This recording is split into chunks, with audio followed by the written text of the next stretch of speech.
हर हर महादेव, जय भोलेनाथ। नमस्कार, मैं साधना पांडे मार्गदर्शन पे आपका स्वागत करती हूँ। तो चलिए दोस्तों, आज हम जानते हैं कि प्रतिदिन जो हम पूजा करते हैं, पाठ करते हैं, उस पूजा पाठ के मैंने सोचा कि आपको कुछ नियम बता दूँ। प्रायः जो है लोग छोटी छोटी गलतियाँ करते हैं, तो आज उन गलतियों के बारे में बात करेंगे और क्या करना चाहिए, क्या नहीं करना चाहिए, सभी ज़रूरी बात। तो देखिए, सबसे पहला नियम तो होता है कि सुबह प्रतिदिन जो पूजा होती है वो कोशिश करना चाहिए। गृहस्थ धर्म में थोड़ा मुश्किल होता है, लेकिन कोशिश करना चाहिए कि ब्रह्म मुहूर्त में पूजा हो। एक चीज़ मैं बता दूं, आप चाहे जितने दोष से पीड़ित हों, जितनी समस्याओं से पीड़ित हो, पहला नियम तो यही है आपके लिए। आपके घर में सुबह यदि धूप की सुगंध फैलेगी, मंदिर में एक दीपक टिमटिमाता हुआ जलेगा, और तब आप देखेंगे कि इस घर में कोई भी वास्तु दोष, कोई भी बड़ा दोष पनप नहीं पाएगा, और उस घर में गृह कलह तो बिल्कुल समाप्त हो जाएगा। अब समस्या क्या होती है कि हम जो है लेट उठते हैं, लेट उठने के बाद 10 बजे 11 बजे पति के जाने के बाद, बच्चों के जाने के बाद हम अपनी पूजा कर लेते हैं, तो उस चीज़ में बहुत कोई प्रभाव नहीं पड़ता है। लेकिन जो ब्रह्म मुहूर्त का टाइम होता है वो बहुत ही पुनीत वेला होती है। उस जैसे मैंने भी कई बार आपसे कहा होगा कि जब लोहा गर्म हो तो चोट करने से हथियार अच्छे और जल्दी बनते हैं। तो ठीक वही बात है, ब्रह्म मुहूर्त की वेला ऐसी होती है, दैवी वेला कही जाती है। इस मुहूर्त में, इस टाइम में अगर आप पूजा करते हैं तो आपको रिस्पांस भी बहुत तेज और बहुत बढ़िया मिलता है। तो इससे होता यह है कि आप जल्दी पूजा करने से आप बहुत तरह की समस्याओं से, जैसे होता है ना कि प्रभु हमारी सुन ही नहीं रहे हैं, ऐसी कोई दिक्कत है तो आप एक टाइम बनाइए और ब्रह्म मुहूर्त में सुबह जगिए। हो सकता है कि साल 6 महीने आपको कोई अंतर न दिखे, लेकिन अंतर होना तय होता है। तो पहला नियम तो आप गांठ बांध लीजिए कि सुबह जल्दी पूजा करिए। 10 बजे 9 बजे इस तरीके से पूजा करने का कोई विशेष फर्क नहीं पड़ेगा। अगर आपकी कुंडली बहुत प्रबल है, आपका भाग्य बहुत प्रबल है, फिर तो आप ना भी पूजा करें तो कोई दिक्कत नहीं है। लेकिन जो लोग किसी भी दिक्कत में हैं, एक बार मेरी इस बात को आजमा के देखिएगा, बहुत ही असर करता है। मतलब धीरे धीरे करके आपकी दिक्कतें दूर होने लगती हैं अगर आप पूजा का टाइम बदलते हैं तो। और ये मैंने पहले भी कई वीडियोज में बताया है, आज भी बता रही हूँ, क्योंकि ये बहुत प्रमुख है। इस चीज़ को छोड़ के आगे बढ़ना बेवकूफ़ी होगी, इसलिए इस बात को बताना मेरे लिए बहुत ज़रूरी था। तो मैंने बताया, आप नोट करके रखिए इस बात को। अब दूसरे नियम की बात करते हैं। देखिए, कई मैंने जो धार्मिक किताबें होती हैं, कई स्थानों पे मैंने पढ़ा, तो उसमें एक जगह मुझे ये मिला कि दहलीज पूजन करने से बहुत ज़्यादा चमत्कारी फल होते हैं।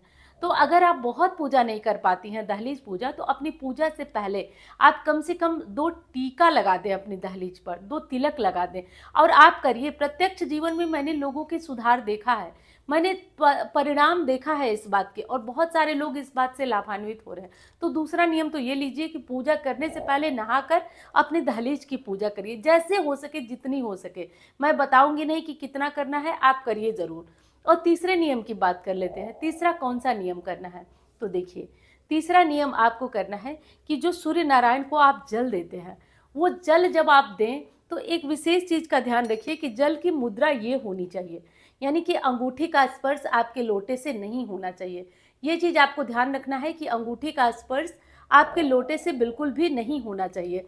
और इस तरीके से करके जल गिराइए, और सुबह का जो जल होता है वो लगभग ऐसे यहाँ आपके मस्तक के ऊपर से दिया जाना चाहिए। और पुरुष लोग जल देते टाइम गायत्री मंत्र सबसे बेहतर होता है, वेद माता गायत्री हैं, गायत्री मंत्र पढ़ें। और महिलाएं हैं तो ओम घृणी सूर्याय नमः, और बहुत ही पावरफुल ये मंत्र है। आप इस मंत्र का जप करें और सूर्य को जल दें। अब चौथे नियम की बात कर लेते हैं। चौथा कौन सा नियम है, तो देखिए, जब आप सुबह की पूजा करें तो आप थोड़ा सा एक नियम करिए, थोड़ा सा नियम करिए। आप एक कपड़ा रख लीजिए, बहुत सारे लोग करते होंगे, बहुत सारे लोग नहीं। हल्के से अपने मंदिर की सफाई करिए। जैसे घर में झाड़ू बुहारू लगाने बिना हम पूजा नहीं करते हैं ना, वैसे ही मंदिर में हल्की सी सफाई। जो अगर फूल माला वैसे तो शाम को उतार देना चाहिए, लेकिन नहीं उतारे हैं तो फूल माला उतारिए। थोड़ा सा जो धूप बत्ती वगैरह जलाए रहते हैं, राख साफ, मतलब हल्का सा कपड़ा मार दीजिए मंदिर में।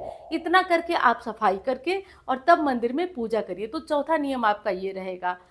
अब पांचवा कौन सा नियम रहेगा, तो देखिए, पांचवा नियम ये रहेगा आपका कि जब आप सूर्य देव की पूजा कर लें और तुलसी माँ की पूजा कर लें, और घर के मंदिर में जब आप आएँ पूजा करने, तो एक दीपक पहले जला दें आप, उसके बाद भोग लगाएं। क्योंकि दीपक ही वो चीज़ है जो आपकी पूजा को का साक्षी होता है और देवताओं तक पहुंचाता है। तो पहले दीपक जलाएं, उसके बाद आप जो है भोग लगाएं, उसके बाद मंत्र जपें।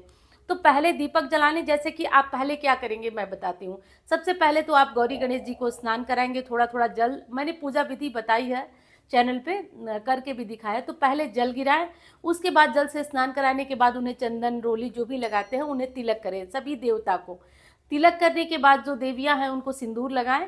हर दिन आप ये कर सकते हैं, देवियों को हर दिन सिंदूर लगाया जा सकता है, कोई गुरुवार नहीं। तो ये कर सकते हैं। और उसके बाद आप जो है पहले, सबसे पहले दीपक जलाकर तब स्नान कराएं। उसके बाद स्नान कराने के बाद धूप बत्ती दिखाएं, दीपक दिखाएं। उसके बाद उन्हें भोग लगाएं, सभी देवता को भोग लगाएं। भोग लगाने के बाद जो है, और भोग जिन देवताओं को तुलसी पत्र पड़ता है उनका भोग अलग होना चाहिए, और जिन देवताओं को तुलसी पत्र नहीं पड़ता है उनका भोग, जैसे गणेश जी, देवी जी को तुलसी पत्र नहीं चाहिए, विष्णु जी, राम जी को तुलसी जी चाहिए, लड्डू गोपाल जी को, तो उनको अलग प्लेट में लगाएं। मैंने करके सब कुछ दिखाया है, आज केवल बता रही हूँ। तो ये नियम आप ध्यान रखिए। बिना दीपक जलाए सुबह की भी पूजा मत करिए। प्राय लोग सुबह में दीपक नहीं जलाते हैं, लेकिन सुबह में भी दीपक जलाना आपको अनिवार्य है, तो इसे ज़रूर जला दीजिएगा। अब 5वें नियम की बात कर लेते हैं। तो 5वां नियम है हमारा कि जब हमारी सुबह की पूजा कंप्लीट हो जाए, पूरी हो जाए, और हम पूजा करके हाथ आरती करके हाथ जोड़कर जाने लगें, तो हमको क्या करना है कि अपने पितरों को दक्षिण मुँह होकर प्रणाम करके जाना है। क्योंकि देवताओं की तो हमने विधिवत पूजा की, पितरों को याद भी नहीं किया, इसलिए आप पितरों का ध्यान करिए और तब जा कर के आप जो है पीछे, मतलब दक्षिण की तरफ मुड़िए, मुड़कर उन्हें प्रणाम करिए और आगे बढ़िए। केवल इतना करिए, कुछ भी गड़बड़ नहीं होगा, सारी चीज़ें आपकी बिल्कुल नियम से होगी। अब बात कर लेते हैं छठे नियम की। तो प्रतिदिन जो पूजा करते हैं आप, वो धूप की राख होती है या फिर दिए की बाती होती है, कभी भी उनको पैरों के नीचे नहीं आने देना चाहिए। जो आपके घर में कम से कम तुलसी का गमला होगा और अन्य गमला हो ना हो, आप उसी में धूप की जो राख होती है, वो दिए की बाती होती है, वो उस तुलसी के गमले में डाल दीजिए। वो खाद बन जाएगी, वो जो है आपके पौधों को खराब नहीं करेगी। तो छठा नियम ये ध्यान रखिए, कभी भी पैरों के नीचे वो आने नहीं देना चाहिए। 7वां नियम कौन सा है? तो प्रतिदिन की पूजा में 7वां नियम आपका ये है कि आप जब भी पूजा करते हैं, जब भी पाठ करते हैं, तो कभी भी आसन को पैरों से लगा के ना, जैसे आसन मुड़ा हुआ है, पैरों से जो है उसको लोग सही कर देते हैं, पैरों से सीधा कर देते हैं, तो कभी भी आसन को पैरों से सीधा ना करें, ना ही आसन को पैरों से मोड़े। तो पैरों को आसन से मोड़ना, सीधा करना, खिसकाना, ये सब बिल्कुल गलत है, इसे न करिए। अब 8वें नियम की बात कर लेते हैं। तो जब आपका मंत्र जप हो जाए, जब आपकी पूजा हो जाए, तो आप कभी भी आसन छोड़कर उठने से पहले आसन को खिसकाकर थोड़ा सा जल गिराइए और जल गिराकर इसे माथे पे लगाइए। अगर आप ऐसा नहीं करते हैं तो आपकी पूजा का पूरा फल आपको नहीं मिल पाता है। तो इस विशेष बात का ध्यान रखिए, आसन को खिसकाइए, थोड़ा जल गिराइए और आप उस जल को माथे से लगाइए। तो 8वां नियम ये हो गया। अब 9वें नियम की बात कर लेते हैं।